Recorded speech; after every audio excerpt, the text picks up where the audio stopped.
Hi everyone, my name is Iris, and I hope everybody's having a good week so far.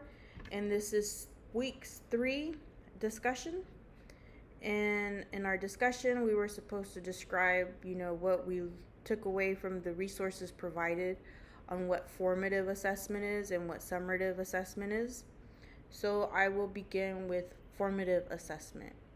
For me, formative assessment informs us, the educators, while teaching, and this allows for us to modify instructions by looking at components like, are the students comprehending the lesson, and are they comprehending it the way we are teaching it, or do we need to make adjustments so that we can reach every learner.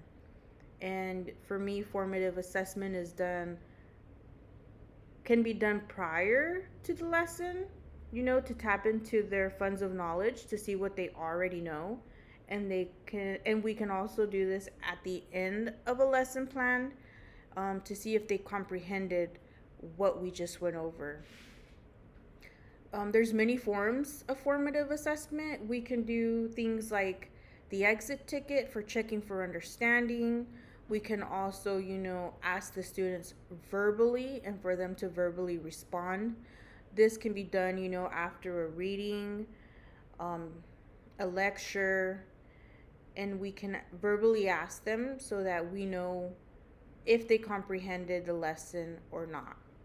And for me, formative assessment is more useful because we can do this on a daily basis. We can do this, at the end of story time, at the end of a lesson in math, just so that we know where the students are at and what changes we need to make so that the student does not fall behind. And then summative assessment is tests that are taken at the end of the semester, at the end of the month, at the end of a unit.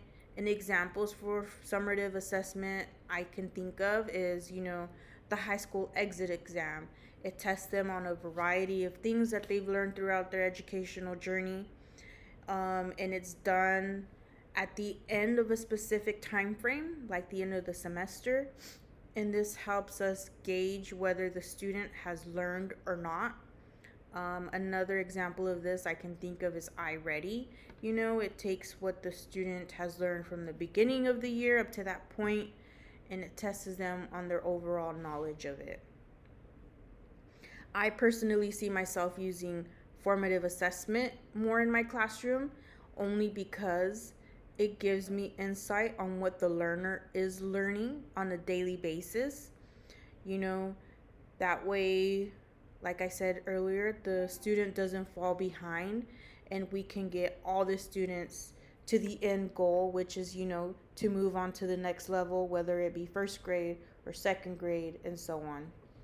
And that's my take on this week's discussion, and thank you for listening.